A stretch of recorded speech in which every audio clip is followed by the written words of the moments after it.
your pay gap.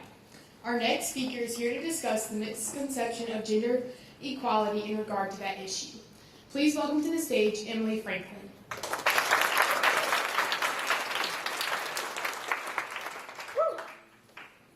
Earlier this year, I was sitting in an art class with a few of my friends, and the concept of feminism popped up into the conversation. The people I was sitting with thought that feminism was one of the stupidest things they'd ever heard of. Obviously, in shock, I asked why. They all had the same exact answer, which was, women already have rights. It's dumb to fight for rights that they already have. The problem with that is that these friends weren't informed enough to actually know what rights women do or do not have. For starters, feminism is a belief that women and men should have equal rights and opportunities. Feminism got the most attention around the early 1900s. Women first started out when they fought for the right for suffrage. After a long period of marching, boycotting, and sending letters to the White House, women finally got their right to vote in 1920. Then women started to work on making the ERA, which stands for the Equal Rights Amendment. The amendment was sent to Congress in 1923, and it finally passed in 1972, 49 years later. But there were traces of feminism way before then, some tracing back all the way to the early 1300s. Regardless, many years passed before the issue was thrust into the national conversation until the Age of Enlightenment. Mary Wollstonecraft and Jeremy Bentham were some of the most influential philosophical feminists of that time. And yes, Jeremy Bentham was a man and a feminist. So like I said before, many people think that women are as equal as men. But that's simply not true. There are many ways that women and men are equal. One sad but true fact is that only 20% of Congress is made up of women. And 20% seems like a lot, doesn't it? Well, not if you think about the fact that there are 535 people in Congress. So if you do the math, there are roughly 107 women. Another example of inequality among the sexes is in the gender pay gap. In short, a woman is paid 78 cents compared to $1 a man is making, even if they do the same job. Now, this doesn't apply to all jobs, but many jobs do have this unnecessary fracture.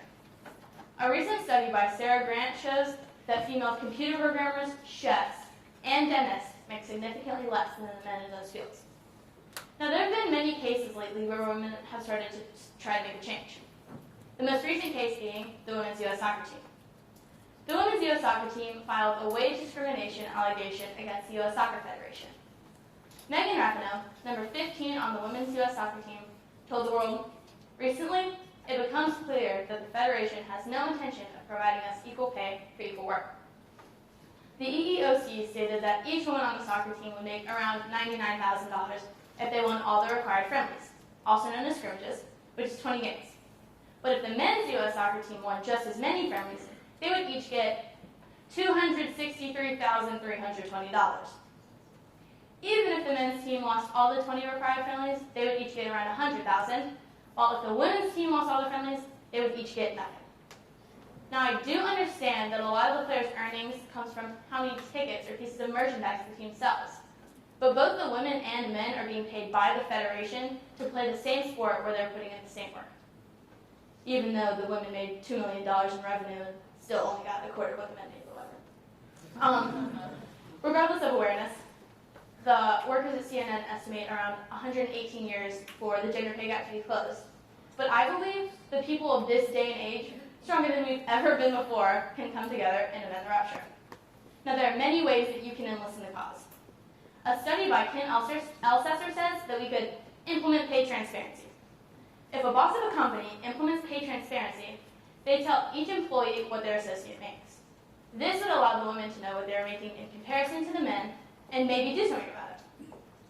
Another study by Alana Vaganos from the Huffington Post says that we could help women out with their negotiation skills. Now, don't get me wrong, women may be the best negotiators in the world. But a study that Vaganos got from Forbes said that 57% of men adjust their salaries in comparison to the 7% of women that do. Another study by Emily Amanatula, a professor of management at the University of Texas, says that when women do negotiate with their salaries, they ask for around less than men do, around $7,000 less. So, if we help women out with their negotiation skills early on in life, then they can negotiate their way to equality later on. Now, maybe not explicitly, but definitely in some form or fashion, I'm told every day that I'm as equal as boys, that I'm as strong as boys, and that I'm as socially acceptable as boys. But since this pay gap is true, I'm not. I'm going to go to college and get a 78% on a simple test when the teacher hands out free 100s to all the boys. I'm going to go out and get a job and only going to be 78% worthy of my boss's time while all of the men are 100% worthy. Yet, I'm told often, Emily, don't ever let someone tell you that you're not good enough. Well, I'm not good enough. I'm looked at as a lesser being, and this isn't just about me as an individual or me as a white woman. African American women make 60% of what a white man would make, and Hispanic women make 55% of what a white man would make. That's crazy! Just because they're a different colored skin and they're a different sex means that they make less than 75% of what a white man would make. And it recently comes to my attention in an AL.com article that the working women of this state are making 73 cents compared to $1 a man is making. That's 5 cents less than the national gender pay gap average. I'm going to have to work my entire life to make as much as a man, and I don't have that kind of time to waste. Well, I guess I'm going to have to find some time if I want to win the fight for equality, or we could all just come together and do something to close the gap. Now, I do understand that the gender pay gap is one problem out of many, but I believe that if we can make our way to solving this equality problem, then we can make our way to making everyone equal, no matter what sex, religion, or race. Thank you.